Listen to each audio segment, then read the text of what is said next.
আনন্দ করছিলেন, ওরা বাচ্চান, আমি তো আনন্দে আছি। কি হলো তার ফল? আমাদের দাবিতে কি কোথাও ছিল পুরো প্যানেল বাদ দিন?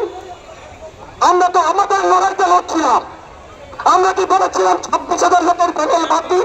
আমার চাকরি যখন চলে যাচ্ছে, যখন group D, group C, 9, 10 terminate হয়েছিল, আমরা কি বলেছিলাম বাকি লোকের চাকরি বাদ দিন? আমাদের কোন দাবিতে ছিল চাকরি বাদ দিন? আজকে এবিটিএ সংগঠনকে নিয়ে আপনারা মজা করে খিচুড়ি খাচ্ছেন। এবিটিএ নেতাদের জিজ্ঞেস করুন না বিকাশ বাবু কি ওনাদের দলের না দলের না? বিকাশ বাবু আজকে কি সিপিএমের না সিপিএমের না? বিকাশ বাবু বলছে যে সবাই অযোগ্য, এবিটিএ বলছে আপনি যোগ্য, আর আপনি মহা আনন্দে খিচুড়ি খাচ্ছেন।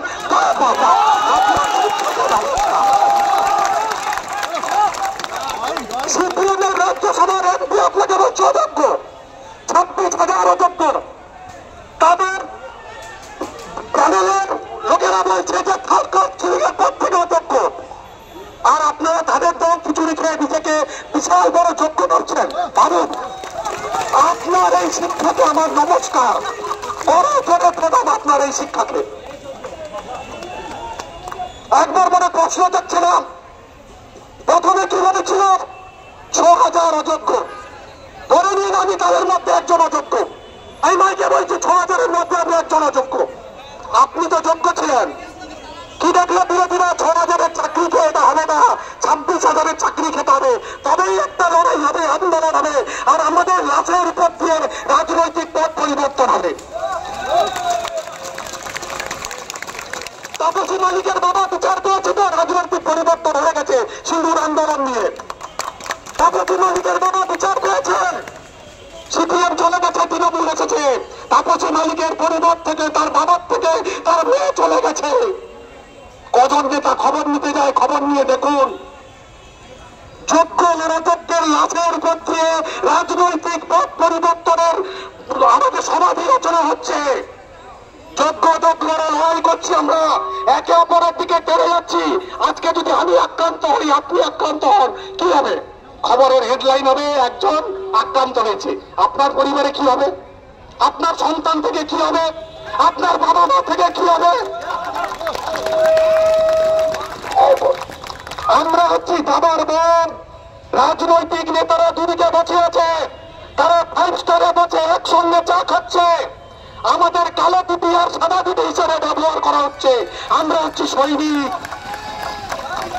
আমরা সৈনিকরা মারামারি করে মরছি। দেখুন, সব নেতারা যারা আপনাকে যোগ্য বানিয়েছে সেও ঠান্ডা ঘরে আছে, আর যে আমাকে অযোগ্য বানিয়েছে সেও ঠান্ডা ঘরে আছে।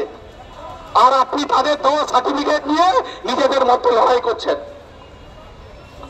আপনার যদি বিবেক প্রকৃত শিক্ষা হয়ে থাকে, আপনার প্রশ্ন সেখানে। আপনি প্রকৃত যোগ্য কি অযোগ্য আমার বিচার করার ক্ষমতা নেই, কিন্তু আপনার প্রকৃত শিক্ষার কাছে আমার প্রশ্ন। আপনি যদি শিক্ষাটাকে হৃদয় দিয়ে গ্রহণ করে থাকেন, আপনি যদি প্রকৃত অর্থে শিক্ষক হন, আপনার ওই শিক্ষক সত্তার কাছে আমার প্রশ্ন। সিবিআই অভিযোগে আপনি অভিযুক্ত নন, আপনি সিবিআই কোন একটা জিনিস মেনে নিয়েছেন, কমিশন আপনাকে মেনে নিয়েছে, তাই আপনাদের এখানে লড়াই কোথায়? লড়াই তো আমাদের 3 বছর ধরে লড়াই চলছে। রাজনৈতিক চক্রান্তের বিরুদ্ধে লড়াই, বিচার ব্যবস্থার বিরুদ্ধে লড়াই, নেতাদের বিরুদ্ধে লড়াই। কেউ আমাদের পাশে দাঁড়ায়নি। এটা ভাবার কোনো কারণ নেই যে সরকার আমাদের সাহায্য করছে।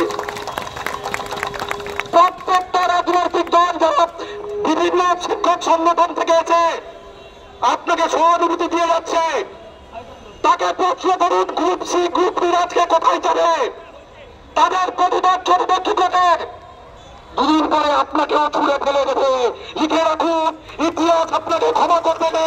আপনি রাত্রিবেলা কাঁদবেন, আপনার চোখের জলে হিসেব আপনার পরিবার নেবে, কোন নেতা দেবে না।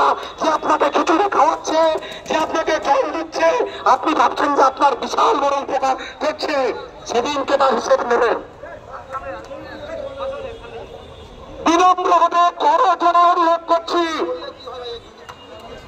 আপনারা প্রতিনিধি ঠিক করুন। আমরা এখান থেকে প্রতিনিধি ঠিক করছি, নিজেরা বসুন, কি করে সবার চাকরি বাঁচানো যায় সেই চেষ্টা করুন।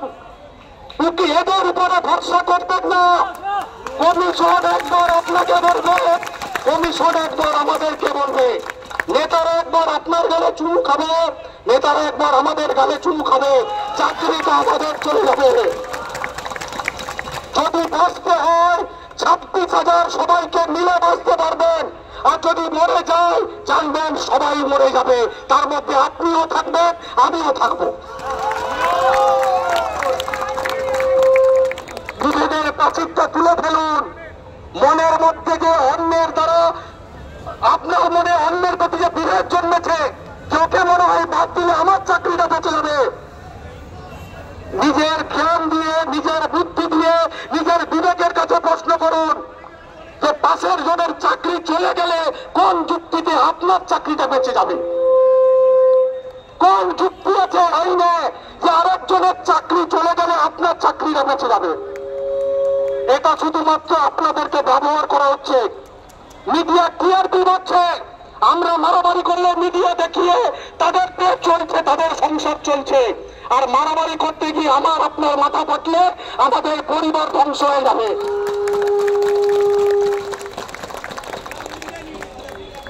এটা ঠিক হোক, স্বীকার করতে আমার দোষ নেই। উত্তেজনার বছর উভয় দিক থেকে পরস্পরের বিরুদ্ধে কথা বলেছি। এই দোষ আমাদের প্রত্যেকের, আমাদেরও তার মধ্যে দোষ আছে।